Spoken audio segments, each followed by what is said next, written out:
Pemirsa, sebuah kapal motor yang mengangkut 16 orang nelayan terbalik di perairan Selat Sunda.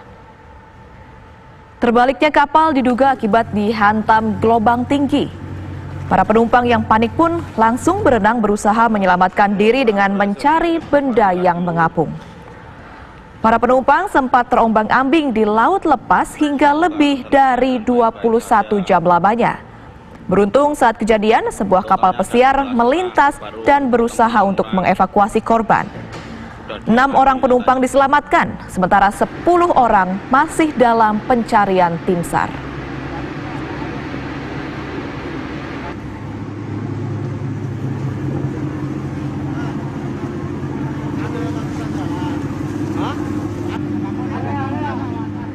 Ya, lalu untuk mengetahui bagaimana hasil pencarian 10 penumpang kapal yang hilang akibat terbalik kapal, ini sebuah kapal terbalik di Selat Sunda, kita akan terhubung dengan rekan kita, sudah ada Siti Ma'rufah yang berada di Cilegon, Banten.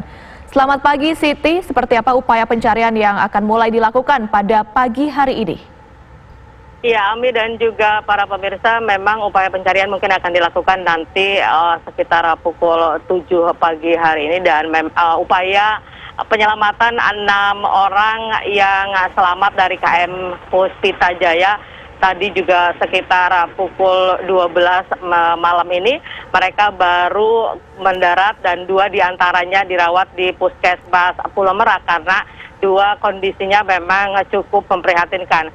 Sementara itu 10 orang diperkirakan saat ini masih belum diketahui, dan kronologis kejadian adalah para 16 orang ini adalah para nelayan yang memang berangkat sekitar pada tanggal 18, dan pagi pukul 8 mereka juga sempat menjaring ikan hingga pukul 4 sore dan terjadi ombak yang sangat tinggi dan kemudian membuat kapal yang mereka tumpangi terbelah. 10 orang diantaranya mereka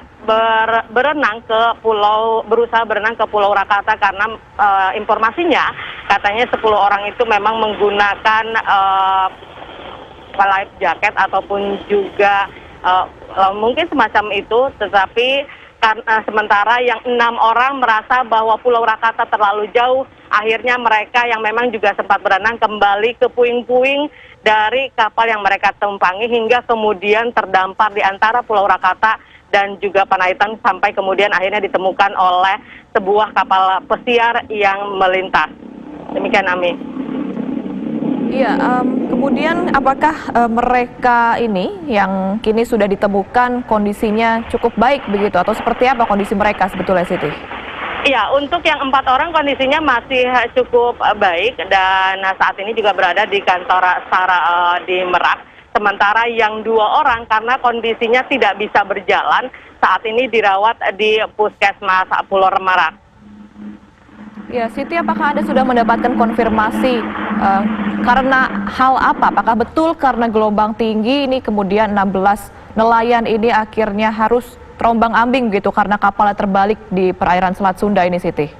Iya, kalau tadi saya mendapatkan informasi dari tim SAR yang barusan saja pulang, itu mendapat bahwa mereka memang gelombang sangat tinggi dan membuat kapal mereka terbalik dan juga informasinya juga terbelah. Jadi kapal sehingga tidak bisa digunakan, dan para nelayan yang ada akhirnya mereka berusaha menyelamatkan diri. 10 diantaranya berusaha berenang ke Pulau Rakata, yang pulau yang terdekat, sementara 6 orang karena merasa Pulau Rakata terlalu jauh, akhirnya mereka kembali ke kapal, ke puing-puing kapal yang masih tersisa. Maksudnya, Siti, ini mengingat gelombang tinggi menjadi salah satu penyebab terbaliknya kapal milik 16 nelayan ini, apakah kemudian ada peringatan untuk nelayan-nelayan lainnya supaya tidak mengalami kejadian serupa, khususnya di perairan Selat Sunda ini, Siti?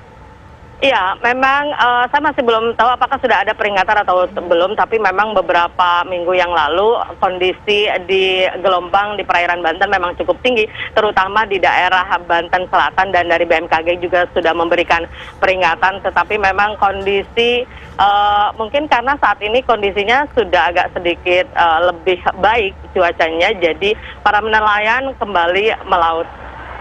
Baik, kalau begitu terima kasih banyak Siti Ma'rufah mengabarkan langsung dari Cilegon, Banten. Kita tunggu nanti semoga hasil pencarian yang berbuah manis. Terima kasih Siti, selamat bertugas kembali. Jakarta.